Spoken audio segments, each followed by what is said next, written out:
اللہ کے نبی کریم صلی اللہ علیہ وسلم نے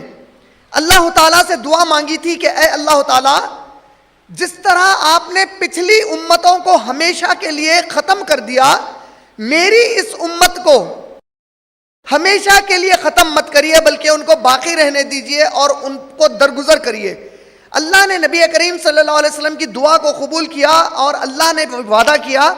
کہ اے نبی، ہم آپ کی امت کو قیامت تک رہنے دیں گے اور ان کو مکمل برباد نہیں کریں گے، لیکن ان پر ہم عذاب مسلط کریں گے جب یہ امت میری کتاب کو چھوڑ دے گی اور آپ کی سنتوں کو چھوڑ دے گی۔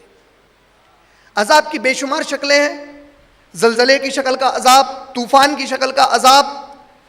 اور عذاب کی شکلوں میں یہ بھی ہے کہ آپ کو آپ کا رزق جب تنگ کیا جاتا ہے، یعنی نوکریاں نہیں ملتی، آپ کے کام کاج نہیں بنتے، آپ کی زندگی میں آپ سکون نہیں محسوس کرتے، حد تو یہ ہو جاتی ہے کہ اللہ کی عبادت کا جو گھر مسجد ہوتا ہے جہاں انسان سکون کے لیے جاتا ہے، حالات اتنے اللہ نے تنگ کر دیے کہ مسجد جانے کے باوجود بھی ہم کو سکون میسر نہیں ہوتا۔ تو یہ اللہ کے عذاب کی بہت ساری شکلوں میں سے ایک شکل ہے۔